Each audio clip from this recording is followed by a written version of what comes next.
ഇതിൻ്റെ ഒരു ബെനിഫിറ്റ്സ് എന്ന് പറയുന്നത് നമ്മൾ ഈ ഒരു പോൺ അല്ലെങ്കിൽ മാസ്റ്റർബേഷൻ അഡിക്ഷനിൽ നിന്ന് പുറത്ത് കടന്നാലുള്ള ഒരു ബെനിഫിറ്റ്സ് എന്ന് പറയുന്നതും വളരെയധികം ഇമ്പോർട്ടൻ്റ് ആണ്. ഇത് തന്നെ നമ്മൾക്ക് നമ്മുടെ ഫസ്റ്റ് ഓഫ് ഓൾ നമ്മുടെ കോൺഫിഡൻസ് ലെവൽ കൂടും എന്നുള്ളത് തന്നെയാണ്. സെൽഫ് കോൺഫിഡൻസ് വളരെയധികം ഇമ്പ്രൂവ് ചെയ്യും. നമുക്ക് പഠിക്കുന്ന വ്യക്തികളാണെങ്കിൽ സ്റ്റഡിയിൽ കോൺസെൻട്രേഷൻ ചെയ്യാൻ പറ്റും. ജോബ് ചെയ്യുന്ന ആളുകൾക്കാണെങ്കിൽ അതിൽ കോൺസെൻട്രേറ്റ് ചെയ്യാൻ പറ്റും.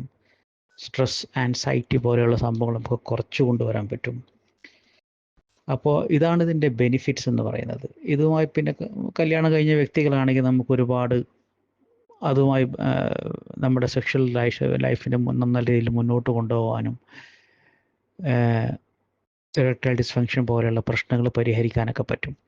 അപ്പോൾ ഇത് വളരെ ചെറിയ രീതിയിലാണ് ഞാനിതിൻ്റെ ഒരു ഡിസ്ക്രിപ്ഷൻ കൊടുക്കുന്നത്. അപ്പോൾ ഇത് അത് പറഞ്ഞപ്പോൾ ചെറിയ അതിൻ്റെ ലിമിറ്റേഷൻസും അതിൻ്റെ ബെനിഫിറ്റ്സും ജസ്റ്റ് ഒന്ന് ഒരു നോട്ടാക്കി എടുത്ത് പറഞ്ഞെന്ന് മാത്രമേ ഉള്ളൂ. നമുക്കറിയാം ഈ ഒരു ടോപ്പിക് എന്ന് പറയുന്നത് വളരെ വൈഡാണ്.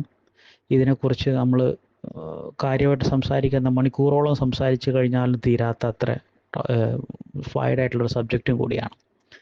അപ്പോൾ ഇൻഷാ അല്ലാ ഞാൻ ചെറിയ എൻ്റെ ഒരു ഐഡിയയിൽ പറഞ്ഞൊരു വോയിസ് നോട്ടാണിത്. ഇൻഷാ അല്ലാ നമുക്കെല്ലാവർക്കും ഈ ഒരു പോൺ മാസ്റ്റർബേഷൻ അഡിക്ഷനിൽ നിന്ന് പുറത്ത് കിടക്കാൻ അള്ളാഹുവിൻ്റെ തൗഫീഖ് ഉണ്ടാവട്ടെ.